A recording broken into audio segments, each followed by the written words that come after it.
최고급 외제 차량 벤츠 S클래스 신형 모델입니다. 가격은 2억 7천여만 원이고요. 근사한 외관만큼이나 가격도 초고가입니다. 자, 그런데요, 이 가격만큼의 품질도 보장이 되는 걸까요? 새 차를 산 지 석 달 만에 주행 중에 시동이 자꾸 꺼진다는 제보가 들어왔습니다. 이 얼마나 위험한 일입니까? 게다가 이 같은 시동 꺼짐 현상은 이 모델만이 아니었습니다.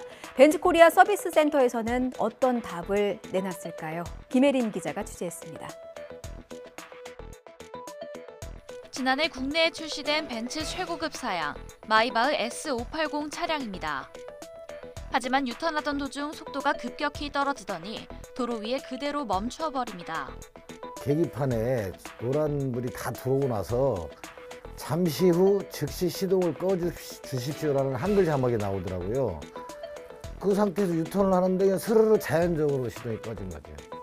이전에도 한 차례 시동 꺼짐 현상을 겪고 서비스 센터에 차량을 맡겼다가 이상이 없단 말을 믿고 차를 받아왔지만 13일 만에 똑같은 상황이 또 발생한 겁니다.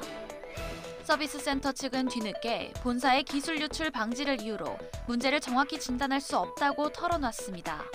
자기네들은 점검만 했는데 본사에서 연락이 오기를 고쳤다가 아니라 데이터상의 문제가 없다. 그리고 여보, 차가 2번이나 섰는데 데이터에 문제가 없다는 게 말이 되느냐. 지난해 5월 벤츠 S580을 구매한 A씨 역시 주행 중 시동 꺼짐 현상을 겪었습니다. 바로 시동이 걸리지 않아요. 그게 제일 위험한 겁니다. 한 2분 정도 딜레이 시간이 필요해요.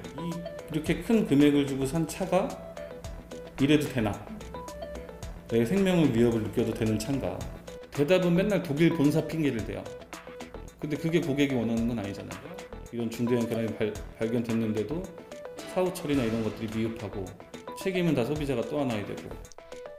교통안전공단에 지난 1년 동안 접수된 벤츠 관련 의심 신고는 5건이었는데 S580과 마찬가지로 48V 배터리를 장착한 다른 모델도 포함됐습니다. 벤츠 측은 이미 지난해 해당 배터리를 장착한 모델에서 문제가 잇따르자 무상 수리를 진행했지만 S580은 무상 수리 대상에서 제외했습니다.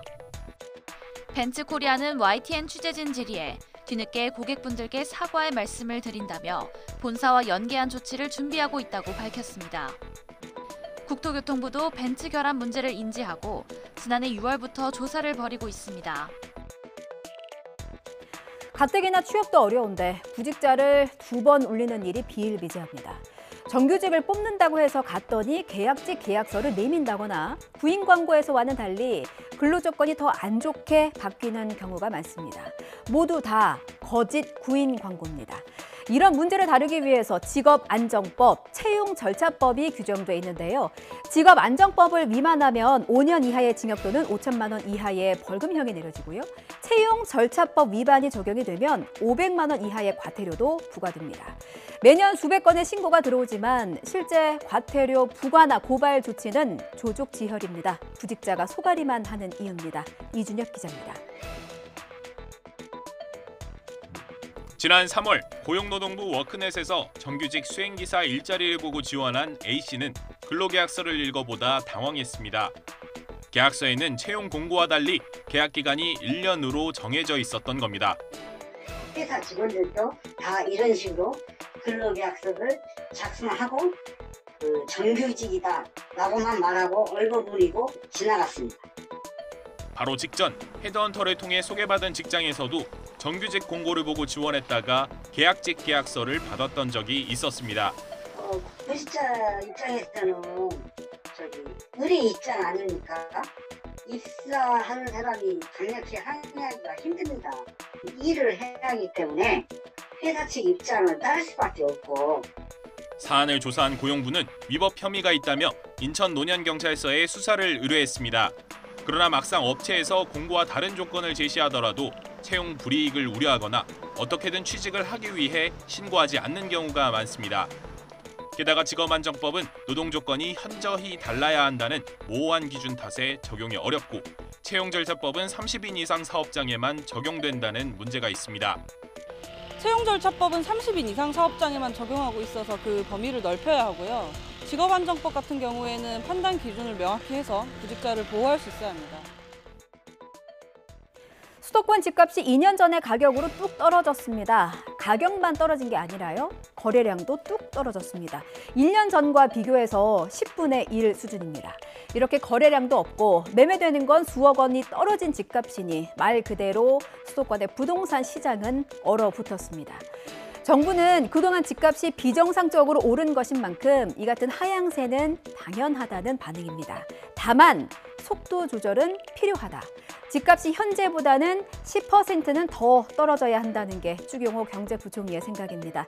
당분간 집값 하락세는 불가피할 것으로 보입니다. 자, 그렇다면 실수요자들은 어떤 선택을 해야 할까요? 전문가의 조언을 들어보겠습니다. 이동우 기자입니다.